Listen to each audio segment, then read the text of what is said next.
Olá, meu nome é Rodrigo Almendra e você está no Saber Direito Responde. Esse é um momento muito especial de um encontro entre o professor e os alunos, porque a partir desse momento existe um discurso e da racionalidade do discurso surge uma síntese que nada mais é que um crescimento jurídico para mim e para eles que estão aqui presentes. Então é uma oportunidade muito especial. Durante essa semana tivemos a oportunidade de falar sobre crimes contra o patrimônio, lá desde o furto até as disposições gerais, pincelando diversos aspectos importantes para a graduação e para concurso público. Então, vamos começar ouvindo nossa querida aluna Olívia, daqui de Brasília. Que dúvida você nos traz, Olívia? Eu tenho uma dúvida referente ao furto no tocante ao repouso noturno. O repouso noturno, teoricamente, trata do horário de descanso da pessoa. Porém, esse noturno é o que me deixou mais na dúvida. Os trabalhadores que exercem suas profissões durante a noite, como o caso do vigia, eles descansam durante o dia. Um agente, sabendo dessa condição de descanso durante o dia, que invade a residência e furta algum objeto, também iria incidir nesse caso de aumento de pena? Excelente pergunta. A pergunta de Olívia é fantástica. Gostei muito, sério, de verdade. A figura do furto noturno obedece a um critério denominado astrofísico sociológico. Nome difícil para um conceito em si muito simples. A gente diz astrofísico porque, em uma linguagem bem simples, se não fosse o Sol, fosse a Terra, existe um pedaço da Terra banhado pela luz do Sol. E toda a outra face da Terra, obviamente, seria a noite. Então, o conceito de noite para o furto noturno é o conceito de ausência de iluminação de luz, o que automaticamente vai variar conforme o local do planeta Terra que você esteja, ou mesmo a estação do ano. Então, se o Sol nasce às 4 da manhã e se expõe às 4 da tarde, ou se nasce às 8 e se expõe às 10, você vai ter uma diferença conforme a região do planeta. Isso é o conceito de noite. Mas o critério é astrofísico / sociológico, implica dizer a figura do repouso. Então, para se caracterizar o furto noturno, é necessário que, além da noite, um outro critério que seja somado, que é o momento em que a sociedade repousa, daí ser um critério sociológico. E é esse o ponto crucial da questão, porque não importa se o sujeito passivo dorme, o importante é se a sociedade naquele momento dorme. Então, se o vigia às 9 da manhã dorme porque trabalhou durante a noite, a sociedade não dorme. Se a sociedade não dorme, o gatuno que pular o muro chamará a atenção do vizinho, que viu, eita, um sujeito pulando o muro da casa de seu Pedro, que está dormindo. Então, é justamente essa atenção coletiva, essa atenção social que faz com que o crime de furto noturno não se aplique, a majorante não se aplique. Agora, se o crime é praticado à noite, quando todos dormem, então a majorante se aplica. Consequências lógicas disso. Pouco importa se a casa está ocupada ou desocupada. Pouco importa se um ambiente é residencial, comercial ou industrial. O importante observar é que se trate de noite e que naquele período, aquele contexto social, durma. Então, é uma cidade que dorme meia-noite e o furto foi praticado 1 da manhã, então ele se valeu de um repouso social para praticar o furto, então a majorante se aplica. Na tua pergunta, foi 9 da manhã, era dia. Mas o paciente em si, o sujeito passivo, dormia, a sociedade não. Então era dia e a sociedade estava acordada. Não se aplica a majorante do furto noturno, vira uma figura de furto simples. Vamos ver o que é que temos de dúvida de doutora Daniele, vinda do Rio de Janeiro, aluna do professor Márcio Risch. Seja bem-vinda, Daniele. Obrigada. Professor, o senhor ao iniciar, né, as suas aulas, o senhor começou assim como um assunto, como uma mensagem propedêutica, introdutória, o senhor falou sobre o furto. E a minha dúvida é justamente acerca do furto no que concerne as qualificadoras. Que se um agente, ele rouba um carro e para roubar, para romper com o obstáculo, ele simplesmente quebra o vidro e faz uma ligação direta. Eu estou diante de quê nessa situação? Eu estou diante de um furto simples, diante de uma qualificadora com rompimento de obstáculo e logo em seguida eu tenho tipo que o senhor rouba o carro, a pessoa rompe com o obstáculo e para romper com esse obstáculo, para pegar tipo que uma carteira com valor irrisório, né? Eu estou diante de quê? De uma qualificadora ou de um furto simples? E de acordo com a resposta do senhor, o porquê dessa discrepância? O que o legislador ele pretende com isso? Quando ele qualifica e quando ele simplifica de um lado? Maravilhosa pergunta carioca vinda de... Petrópolis. Petrópolis. Muito bem, vamos lá. É um tema bem interessante, doutrinário e jurisprudencial, porque o que existe em voga aqui é um debate de plano de fundo, jurídico mesmo. Olívia que vai gostar desse debate, porque é o direito tentando se aplicar ao fato e não o fato tentando se aplicar ao direito, em uma análise seguinte prisma. Existe uma qualificadora do crime de furto que é a destruição de obstáculo. Na verdade, se você imaginar ladrão, diamante, e no meio do caminho uma porta, a porta é o obstáculo. Existem várias formas de superar esse obstáculo. Eu posso fazer uso de uma chave falsa e abrir a porta. Aí o legislador diz que se eu fizer isso, qualifica, porque a chave é falsa. Eu posso arrombar a porta, mas se eu fizer isso, também qualifica, porque vai ser destruição de obstáculo. Eu posso pular a porta, mas se eu fizer isso, qualifica, porque é escalada. Ou eu posso cavar um túnel tal qual um cachorro e ir por baixo da porta, mas também é forma de escalada. Uma escalada subterrânea, mas é chamada de escalada. Então, qualquer forma de superar esse obstáculo vai qualificar o crime de furto. E aí, um dos exemplos mais clássicos na doutrina é, então, se eu quebro o para-brisa de um veículo para subtrair um objeto deixado dentro do veículo, vai ser furto qualificado pela destruição de obstáculo. Tá, ok, entendi o raciocínio. Mas se eu quebro o para-brisa do veículo para subtrair o próprio carro, aí vai ser furto simples, porque aquele para-brisa é parte da coisa destruída e não obstáculo à coisa. Então, não foi a porta da garagem que eu quebrei, foi um pedaço do próprio carro que eu quebrei, então seria furto simples. Esse entendimento clássico e antagônico, a verdade é essa, acho que Daniel tem toda a razão a mostrar esse antagonismo, ele não consegue subsistir a um raciocínio de natureza pragmática, ora bolas. O crime de furto protege o patrimônio. Onde é que o patrimônio é lesado com maior intensidade? É quando eu subtraio o carro ou o objeto deixado no carro? O carro, é óbvio.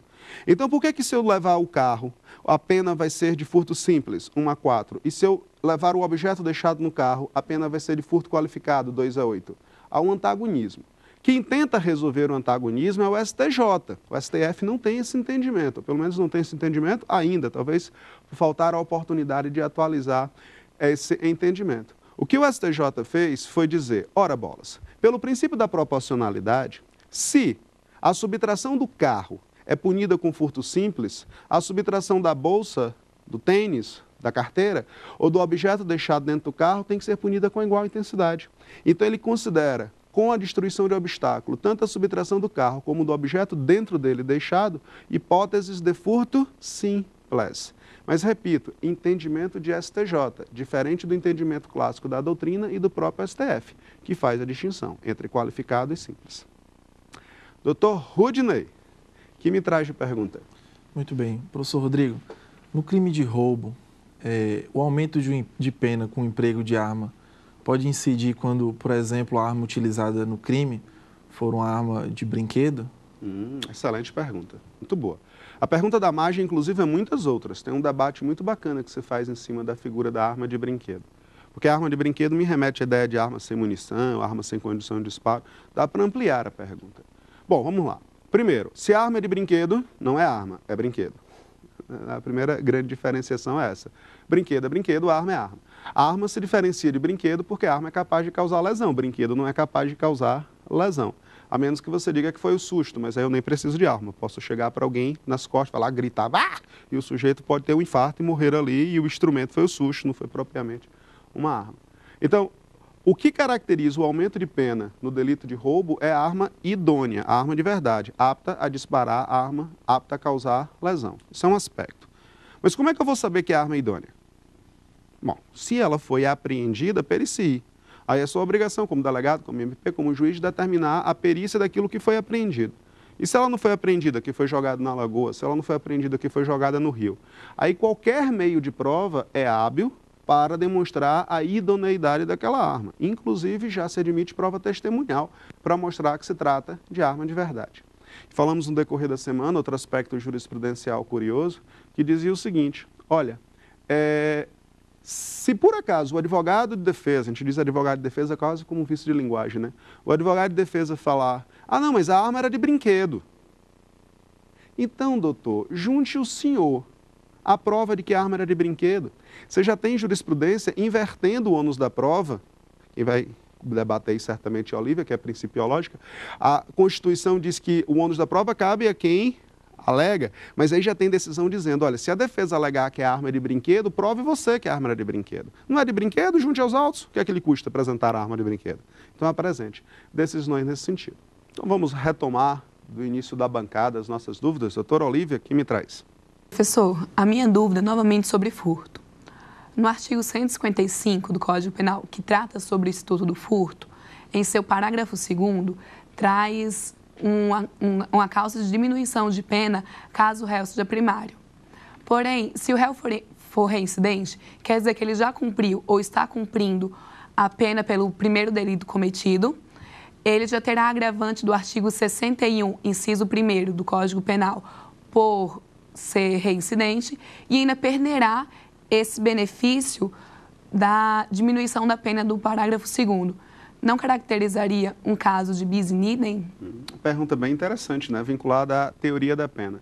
Bis in idem, para quem estiver assistindo, é a possibilidade de ser punido 2 vezes pelo mesmo fato ou circunstância, ou de ser beneficiado 2 vezes pelo mesmo fato ou circunstância, que é vetado, tanto para o bem quanto para o mal. Você não pode beneficiar com duplicidade nem piorar com duplicidade. De fato, a nossa legislação diz que quando alguém é condenado por determinado crime, sofrerá efeitos de natureza penal e efeitos de natureza extrapenal, como o dever de indenizar, a obrigação de reparar o dano, perdimento de bens, etc. Limitando-me aos efeitos penais, eles são divididos em 2 grupos. Os efeitos penais primários, basicamente a imposição de uma sanção penal, e aí vem pena privativa de liberdade, restritiva de direito ou pena de multa, e os efeitos penais secundários. Aí, dentre os efeitos penais secundários, diversos são os efeitos. Entre eles, caso eu venha delinquir novamente, eu terei uma agravante penal consistente na reincidência, aí 61, inciso 1º. E eu perco também alguns privilégios previstos lá na parte especial na legislação extravagante. A exemplo do privilégio que eu teria caso praticasse um crime de furto e fosse primário e o objeto furtado fosse de pequeno valor. Privilégio que se repete na receptação, no estelionato, entre outras modalidades de crime. Ponto. Existe bis in idem, na minha opinião, ou seja, você vai ser punido 2 vezes pelo mesmo fato? Não, mas a minha opinião tem base em um aspecto que eu acho importante. A reincidência não é perpétua.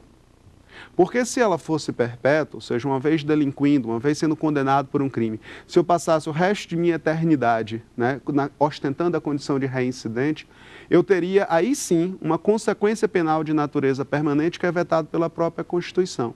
Como a reincidência caduca no período de 5 anos após a extinção da punibilidade pelo cumprimento de pena, você pode observar que o indivíduo que vier a praticar um furto após o período de caducidade da reincidência, voltará a ter os privilégios lá do parágrafo 2º do artigo 155. Então, não me parece, por causa desse aspecto, especialmente por causa desse aspecto, que seja uma violação ao princípio do non bis in idem.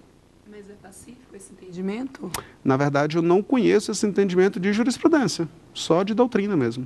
Entendimento meramente doutrinário, sem embasamento nem em STJ, nem STF. Bom, vamos encerrar esse bloco, voltamos já já com mais perguntas e respostas aqui no Saber Direito Responde. Até logo. Voltamos com o segundo bloco do Saber Direito Responde. Vamos continuar o nosso processo dialógico, construtivo e racional, agora com as perguntas da carioca Daniele. Que me diz, Daniele? Então, professor, a minha pergunta é com relação à apropriação indébita. Tem essa frase que Nelson Hungria diz que a posse ou detenção do conteúdo não faz presumir a posse ou detenção do continente, não faz presumir a posse ou detenção do conteúdo. E a minha dúvida é o seguinte, com relação a essa frase, eu estou diante de quê? De uma posse vigiada ou desvigiada? Eu estou diante de um furto, né? Ou estou diante de uma apropriação indébita? Pergunta bem interessante e, claro, o professor Nelson Hungria é a referência ao concurso em direito penal. Bom, o debate passa por uma distinção entre subtrair e apropriar, que por sua vez passa pela posse vigiada e desvigiada, e daí as consequências disso através de exemplos. Se o sujeito vai a uma loja de shopping e pega uma peça de roupa protegida por um dispositivo eletrônico, ele de alguma forma arranca aquele dispositivo e leva a peça de roupa, o episódio é de furto, é episódio de subtração. Ah, mas você pode contra-argumentar falando, mas ele não tinha posse, ele não estava com a roupa no provador, então se ele tinha posse, por que falar em furto e não em apropriação indébita? É porque a posse era uma posse vigiada. Posse vigiada é quase uma não posse, né? Então, se o sujeito quebra o sistema de vigilância e leva o objeto, o episódio é de furto mesmo.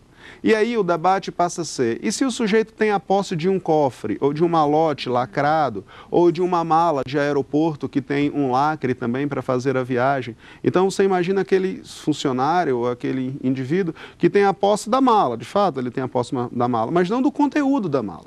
De modo que se ele rompe o lacre e subtrai o objeto na mala, do malote ou no cofre, existiria aí um rompimento de uma posse vigiada, ou seja, uma típica subtração. Então, o episódio vai configurar delito de furto e não de apropriação indébita, para não se confundir o recipiente com o seu conteúdo, né? A recordação e o ensinamento do professor Nelson Hungria.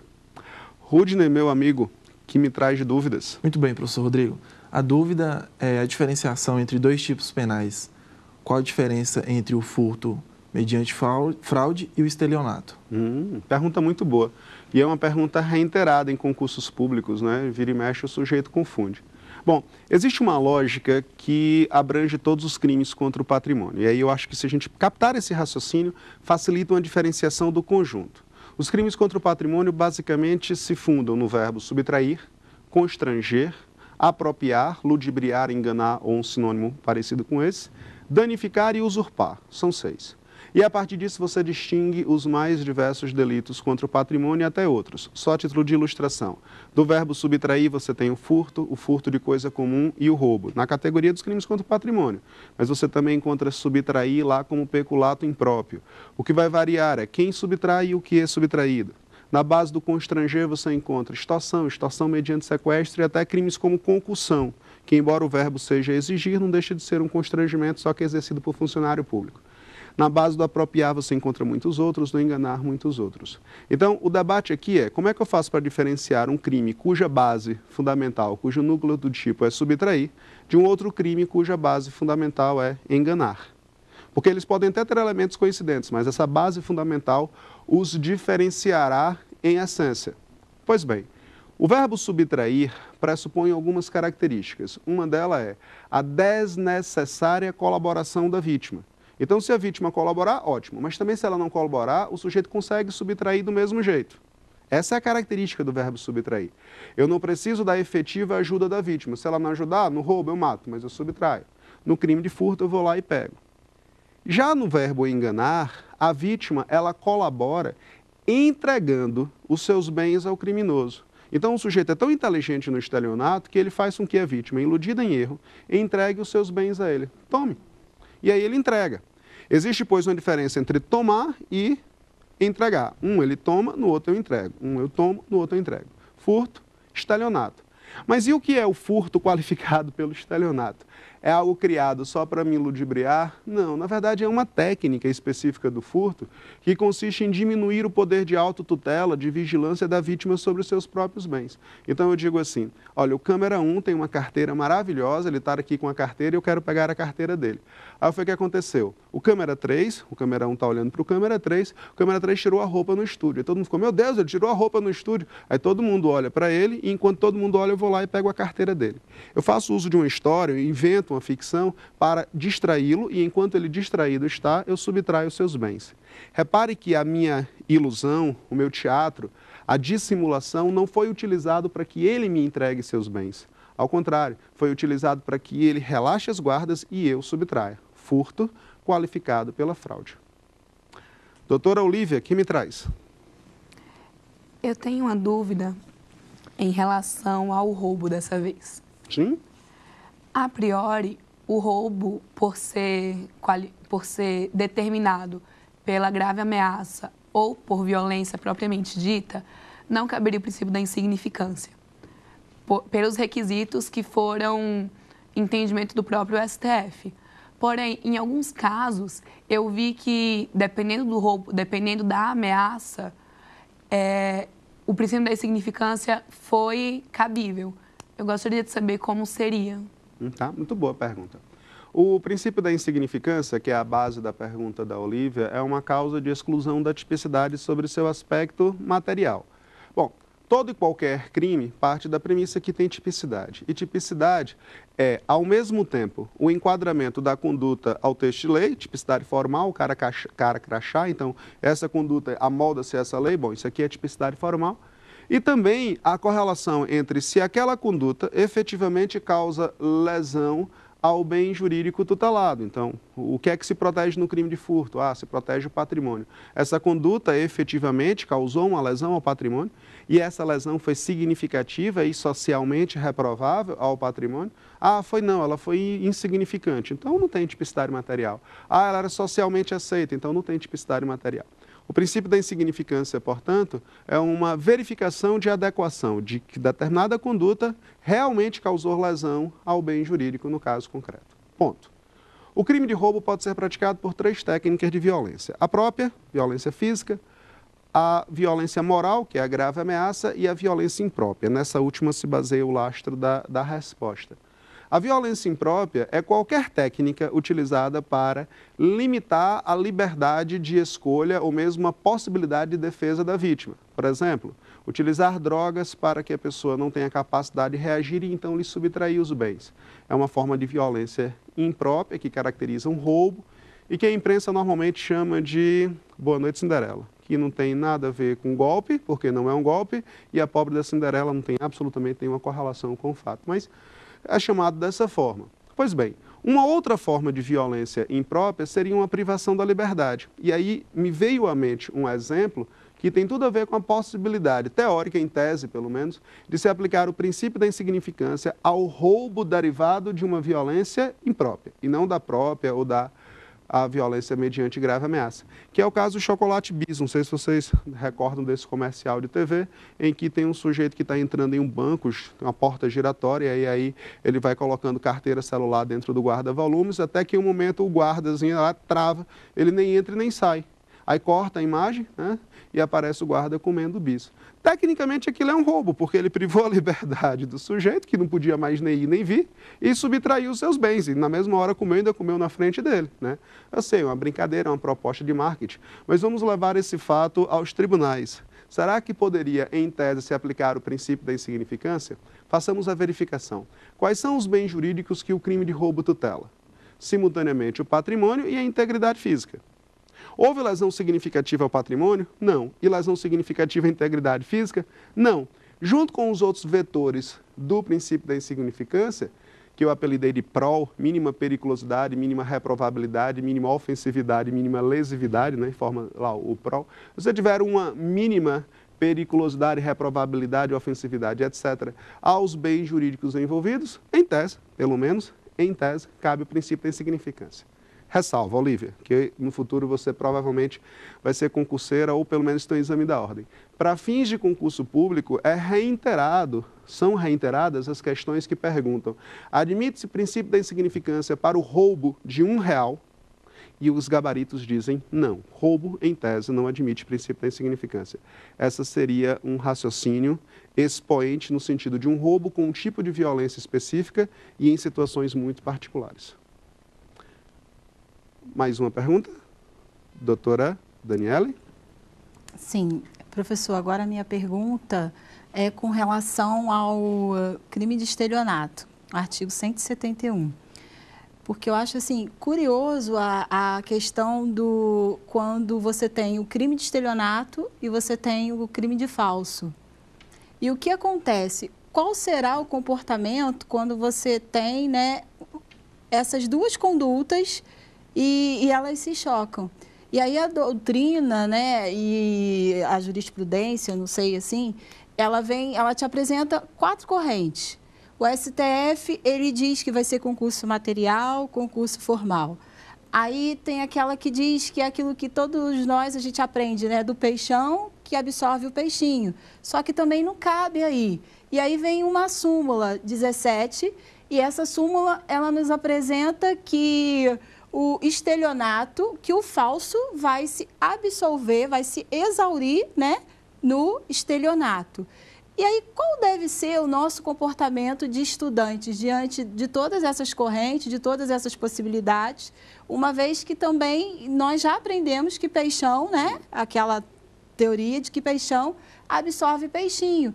E o que é mais curioso, que eu acho, nessa questão do estelionato, é que o estelionato, ele tem uma pena menor que a do falso. E como que vai se dar isso? O estelionato, né? E isso, como vai coexistir? O estelionato é um crime meio, né, que vai absorver um crime fim. Então, quer dizer que toda essa ideia agora é desconstruída quando vem a súmula do STJ, né, 17, e nos apresenta que o estelionato vai absolver o crime de falso. Captei perfeitamente. Isso. Pergunta bem interessante e ela eu vou tentar resolver no tempo que nos resta. Primeiro, de forma bem objetiva.